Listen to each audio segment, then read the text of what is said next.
আপনাদের কোরআন বৈঠকে আসাই লাগবে, এই কোরআনই আপনাদেরকে হেদায়েতের সত্য কথাগুলো আপনাকে জানায় দেবে, সঠিক কথাটা জানায় দেবে। আপনারা জীবনটা জান্নাতের দিকে নিয়ে যাবেন, তার সাজেশন কোথায় পাবেন? যেরকম সাজেশন কোথায় পাবেন?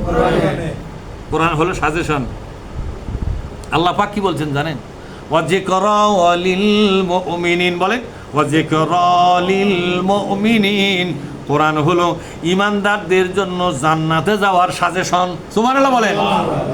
এই দুনিয়ায় বিজয়ী হওয়ার জন্য, এই দুনিয়ায় সম্মানী এবং মর্যাদাবান হওয়ার জন্য, এই কবর আযাব থেকে বাঁচার জন্য, পরকালের মহা যন্ত্রণা থেকে জান্নাতের নামে পাশ হওয়ার জন্য যে সাজেশন দরকার, ঈমানদার এই সাজেশন কোথায় পাবে? কোরআনে। আল্লাহ বলছেন কোরআন হলো তাদের জন্য সাজেশন। যেরকম সুবহানাল্লাহ। ভাইরা আমার, আল্লাহ পাক বললেন ওয়া ইউকিমুস সালাতা, তারা যেন নামাজটা কায়েম করে। নামাজটা কি করে? তা নামাজ কায়েম কিভাবে হয়? নামাজ কিন্তু আপনারা যে একা একা পড়তেছেন, এটা কি কায়েম আছে? নামাজ কায়েম মানে হলো নামাজ না পড়লে সরকারি শাস্তি হবে। আমাদের দেশে সরকারি শাস্তি হয়। মনে করো যে আজান হওয়ার পরে সরকারি পুলিশ ঘুরে বেড়াবে। কে ঘুরে বেড়াবে? যাই নামাজত যাবে না তাকে ধরবে পুলিশ।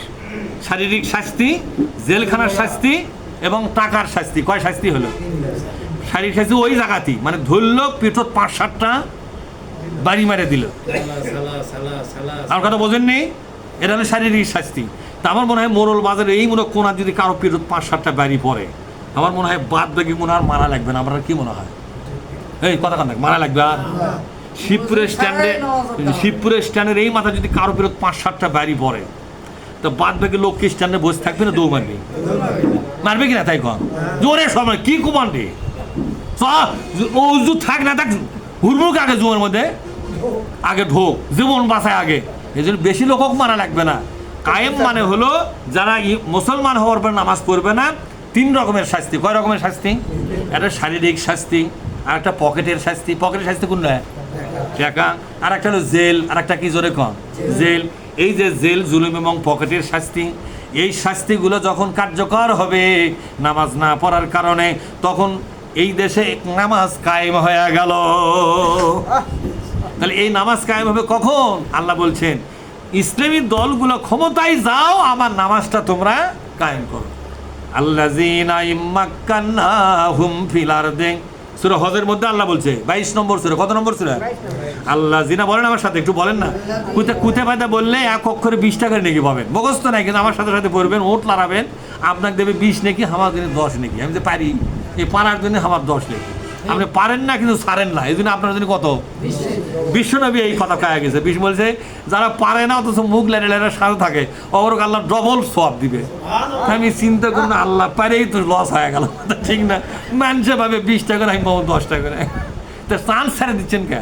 বলেন আল্লাযীনা ইম্মাক্কান্নাহুম ফিল আরদি, তোমরা যারা ইসলামী দলগুলো ক্ষমতায় যাবা, এই ক্ষমতার হাত ধরিয়া সরকারিভাবে, কিভাবে জোরে কর?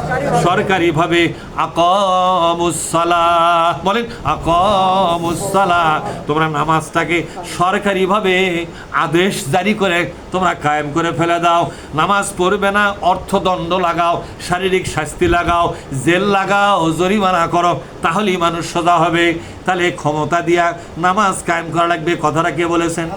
তাহলে নামাজ কায়েম করার জন্য ক্ষমতা দরকার কিনা? আচ্ছা, ওরা কি বলে জানেন? মৌলবীদের ক্ষমতার লোভ। আমরা বলেছি আমাদের ক্ষমতা দরকার নামাজ কায়েমের জন্য, ঠিক না? আমাদের হাতে ক্ষমতা আসতে হবে কোরআন কায়েমের জন্য। আমরা ক্ষমতা নেব সুদের কবর রচনা করার জন্য, আমরা ক্ষমতা নেব ঘুষ বাণিজ্যকে কবর রচনা করার জন্য, আমরা ক্ষমতা নেব চাঁদাবাজি চিরকালের জন্য বন্ধ করে দেওয়ার জন্য, আমরা ক্ষমতা নেব বাংলাদেশে আল্লাহর কোরআনের বিধানকে কায়েম করার জন্য, ঠিক না বেঠিক? আমাদের হাতে এগুলো ক্ষমতার দরকার আছে না নাই? আমরা ক্ষমতা নেব কোরআনটাকে শিক্ষা ব্যবস্থায় কায়েম করার জন্য, আমরা ক্ষমতা নেব কোরআন দিয়া ব্যাংক এবং বিমা চালাবার জন্য। আর তোমাদের ক্ষমতা দরকার চাঁদাবাজির জন্য, তোমাদের ক্ষমতা দরকার ঘুষ খাওয়ার জন্য, তোমাদের ক্ষমতা দরকার আপনার সুদের ব্যাংকে টাকা বসে থেকে ভাগ করে খাওয়ার জন্য, তোমাদের ক্ষমতা দরকার দেশের টাকা মেরে নিয়ে বিদেশে যা বেগম পাড়া বানাবার জন্য, ঠিক না? ঠিক। কিন্তু ওগুলোর জন্য নয়, আমাদের ক্ষমতা দরকার এ দেশটাকে দুর্নীতিমুক্ত করার জন্য আমাদের হাতে ক্ষমতা দরকার। সুতরাং ক্ষমতা লোভের জিনিস নয়, ক্ষমতা খুবই জরুরি একটা নিয়ামত। যেরকম সুবহানাল্লাহ, এই নিয়ামত আছে বলেই আমরা এই কাজটা করতে পারি কিনা, যেরকম পারি। তাহলে নামাজ কায়েম করতে বলেছেন কে? তারপরে বলছে ওয়া ইউতুজ যাকাতা, বলেন ওয়া ইউতুজ যাকাতা, আল্লাহ বলছেন যাকাত কায়েম হবে কখন? আকামুস সালাতা ওয়া আতাবুজ যাকাতা। তাহলে নামাজ কায়েম হবে কি ব্যক্তিগতভাবে না সরকারিভাবে কায়েম হবে? এই বুদ্ধিটা কে দিছে? আল্লাহ পাক দিছে। যাকাত কায়েম হবে সরকারিভাবে, ঠিক না? ওয়া আমারু বিল মারুফি, আল্লাহর কোরআনের সকল বিধান তোমরা কায়েম করো সরকারি ক্ষমতার যায়। তাহলে সরকারি ক্ষমতা আমাদের দরকার কিসের জন্য?